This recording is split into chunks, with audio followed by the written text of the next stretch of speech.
মিনিংটা হচ্ছে এরকমই, সহজেই বোঝার উপায় আছে।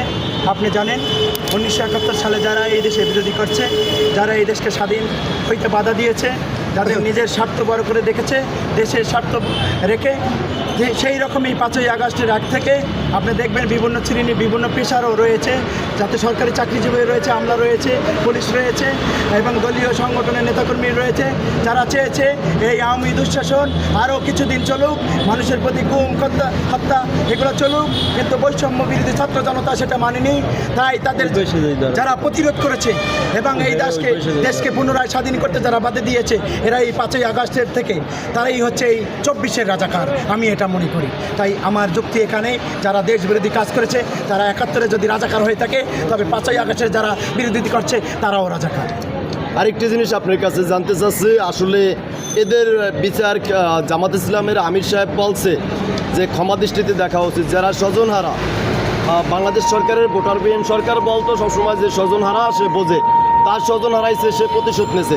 আসলে যারা স্বজনহারা তাদের আসলে প্রতিশোধের জন্য কি বুকটা কি দাও করছে? আসলে জামাতের আমির সম্মানিত আমির যে কথা বলছে সেটা তার ব্যক্তিগত মতামত থেকে তিনি বলেছে, যেহেতু বর্তমানে দেশে যে একটা দেখছেন আপনার 17 বা 16 বছর পর এই দেশ অন্তর্বর্তী সরকারের কাছে হস্তান্তর হয়েছে, তাই যাতে দেশে কোনো অস্থিরতা সৃষ্টি না হয়, কোনো সন্ত্রাস না হয়, তিনি এর জন্য নেতাকর্মীদের শান্ত রাখার জন্য আমার মনে হয় এই ধরনের বক্তব্য তিনি উপস্থাপন করেছেন।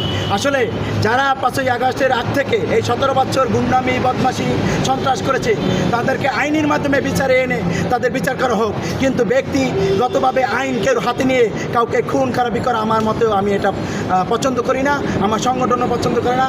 আমার মনে হয় যে এই আমাদের আমির সাহেব সেটাই ভেবে সেই কথা উপস্থাপন করেছে। তবে আমি চাই আগামী দিনগুলোয় এই যারা স্বজনহারা হয়েছে, যাদের মাল গেছে তাদের ইমান যায়, একটা কথা আছে, তাই তারা তো বিচার চাবি, সেটা আইনের মাধ্যমে হোক, তাদের ফাঁসি হোক, এটা আমি ব্যক্ত করছি। বাংলাদেশের কিছু মুখোশধারীর লোক আনাচে কানাচে বিভিন্ন ব্যানারের নামে বাড়ি লুটপাট লুটতরাজ করে। আসলে আপনি একটি সংগঠনে আছেন, আপনার মন্তব্য কী? আমার মন্তব্য, যারা লুটতরাজ করে, যারা সন্ত্রাস করে, এরা কোনো দলের হতে পারে না, এরা সবসময় সুবিধাভোগী। যে দলে যাও, যে কোনো সময় যারা সুযোগ পাবে সে সময় তারা এই সুযোগ ব্যবহার করবে।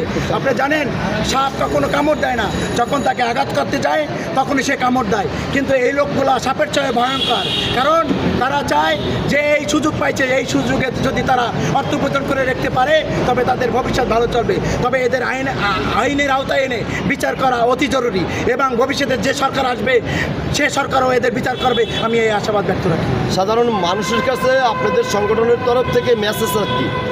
আমার সাধারণ জনগণের কাছে আমাদের সংগঠনের পক্ষ থেকে মূল মেসেজ হচ্ছে, আমার 1 নম্বর দাবি দেখবেন যে বাংলাদেশের রাজনীতিবিদ যদি শিক্ষিত না হয় তাহলে আপনি কীভাবে দেশ চালাবেন।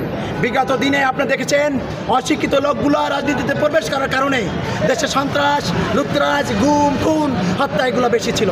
আমি মনে করি যারা সুশিক্ষিত আয় অর্জন করতেছে তারা যদি রাজনীতিতে প্রবেশ করে তবে আগামীর দিনগুলো আমাদের দেশ আরও সুন্দর হবে এবং সুন্দরভাবে পরিচালিত করবে এই সুশিক্ষিত লোকজন।